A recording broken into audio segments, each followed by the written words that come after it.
Hi, this is Lauren Fogelman at ExpertSportsPerformance.com, working with highly driven, motivated athletes on being cool, calm, and confident under pressure for consistent high performance. Today, it's all about the 7 steps for peak performance for athletes. Now, at some point, you might hit a plateau, feel a block, just feel that you're not getting the results that you expected. At some point, we've all been there and done that. So it's not if that's going to happen, it's that when it happens, how you respond that really makes a difference. Do you end up toughing it out? Do you change your technique? Or do you look to mindset strategies to see if it has something to do with some inner block? Either way, you might get results, but why do something that might get you minimal results when there's a best approach available? What I want to look at is a specific mindset strategy called the Kaizen Principle. What it does, it means that there's steady effort leads to peak performance. So you do one thing and you start to see improvement, and you build upon that, you see more improvement, you continue to build upon that, and you make even more gains. It builds upon itself. It's similar to what I call compounding interest, where you start out with a baseline, you just keep on building, and you have performance gains along the way. Part of what the Kaizen Principle does is it removes waste.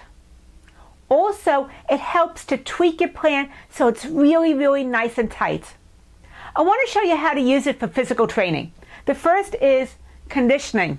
Look at your conditioning plan and see where you're doing things that really take up a lot of time, but they don't really lead to great performance gains, because every single time you train, I want you to feel that you're gaining momentum each and every time that you practice.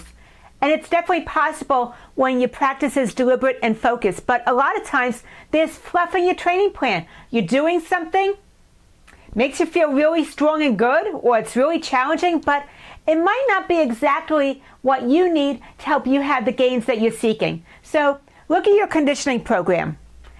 The next one is consumption. It's all about the fuel. Your food is your fuel. Are you putting in low octane fuel, or are you putting in high test? If you knew that certain fuels were able to really boost your recovery period and others just kind of slowed it down, would you go ahead and change what you eat so that you can really have the maximum fuel in your body to have the fastest recovery time possible? How important is that to you, and how committed are you to peak performance to go ahead and make those changes? Consumption is often one of the most difficult things to change because we like our food. So how committed are you? Okay, the next one is compare. When you feel like you want to do better and you're not sure what the next steps are, or you feel like you're facing a block, look at what other athletes have done and find out what's worked as well as what's not worked. If you're thinking about having a particular approach to getting through a particular performance obstacle, see if other athletes have used it and what were their results. Don't just do something because somebody told you that somebody else did it and it worked. Go ahead and do your own research. Find out what worked. Find out what didn't work. And if it didn't work, maybe find out what could have been changed to just shift it a little bit so it could have gotten better results for you. So go ahead and find out all the different training styles, maybe some different ways of approaching things as far as mindset goes, stepping out of the box, getting out of your own way in order to be able to have those results, see the performance gains, and have it lead towards peak performance. Great. That's all about your physical training. Now, let's look at the mindset piece. How can that Kaizen principle, which is about continued effort leads to big gains, work regarding mindset? The first thing is details. When you know what your performance gains are that you want to reach, what it is, that big goal for you, get as specific as possible. Now, you can do that for blocks or challenges also. If you feel that there's certain blocks that you're facing right now or certain challenges that are going to come up along the way, get as specific as possible about those too. So either way, Look at the milestones, look at the obstacles, but be specific and really, really detailed. Next is discovery. What that means is don't just go with the hottest trends of what somebody said should be done or what somebody who you admire did. I want you to be open to all solutions. Look at the current trend, but brainstorm, do some research, talk to people, get ideas. Look at anything and everything as a possible solution for you to really be able to reach your big goal, but also for you to get those obstacles off the table so that they're no longer obstacles and holding you back. There's a lot of things out there, a lot of mindset strategies around there, a lot of approaches that you can take. There's no one best solution, even though some are more of a best practice than others.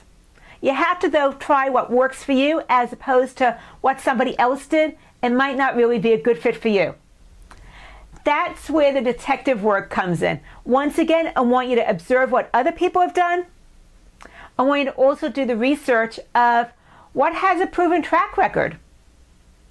And then be willing to experiment and see what you feel is right for you. Because if your gut has a certain feeling about something, I would say go with it and give it a try. Listen to your gut because a lot of times it's steering you in the right direction.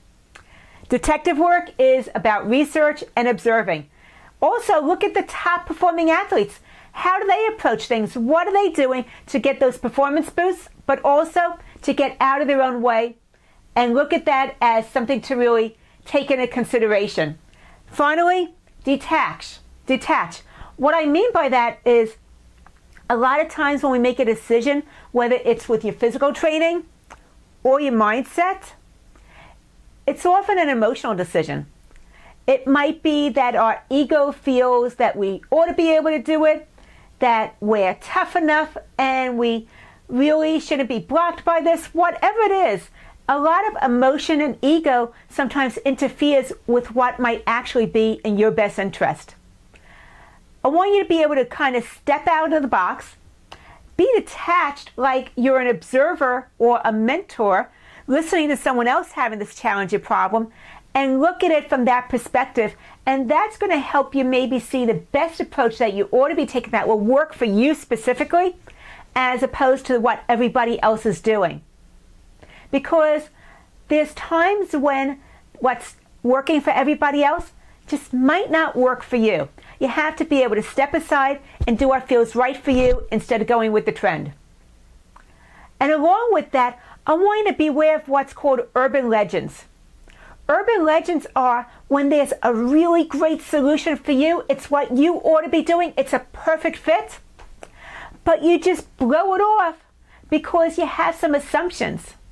And those assumptions aren't based on fact. An example of an urban legend is a long time ago, before Roger Bannister broke the 4-minute mile, scientists and coaches and trainers all believed that humans just couldn't run under 4 minutes for a mile. They felt that if you try to do that, you would just die from the exertion. Fortunately, Roger Bannister, he didn't buy into those urban legends. He was out to prove everybody else wrong. He loved the fact that there was a challenge that someone told him that it wasn't possible, and he wanted to say, yes, it is, and I'm going to be the one to show you. That's the approach that's going to really set you up to get out of your own way, to really find the best practices and have those milestones. So don't go with the status quo of what everybody believes is true and get into that gang mentality of buying into what someone says just because someone else said it that you trust. Go ahead and do that research, do that detective work, and make your own decisions.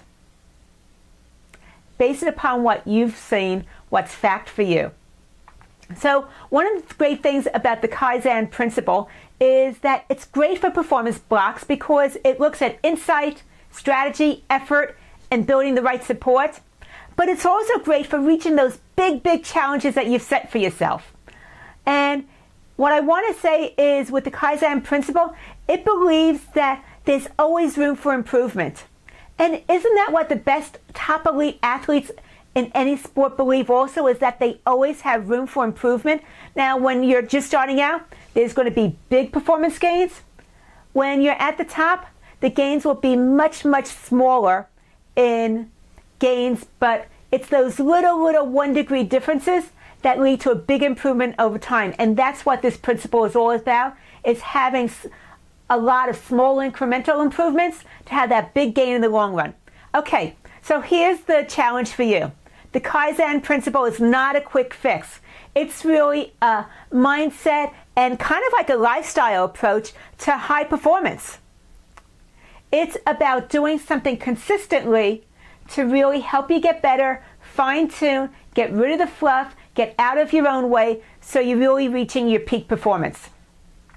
What I want you to do as you're going along the way is continue to look at what's worked and what hasn't, and get that off your plate, because what might have worked at one time might not be working right now because you're just in a different place. So go ahead and continue to do diligence. Look at what's working, what's not working, make those improvements, get rid of the fluff, tweak things to tighten up your plan. I'm encouraging you to really go beyond the traditional, what everybody else is doing. Do the research for yourself, make your own decisions, take charge, empower yourself as you're seeking to excel. Go ahead and write a comment as to what you took away from this training video. Go ahead and also hit the likes button. I would really appreciate you passing the good stuff forward. I'm looking forward to hearing from you. And if you're interested in my free training video series, 7 Essential Steps to Peak Performance, go to my website, expertsportsperformance.com. Put your name and email address in the upper right-hand corner. Immediately you'll get the first of the video training series. My mission is to show you how to stay cool when the heat is on. Lauren Fogelman, expertsportsperformance.com.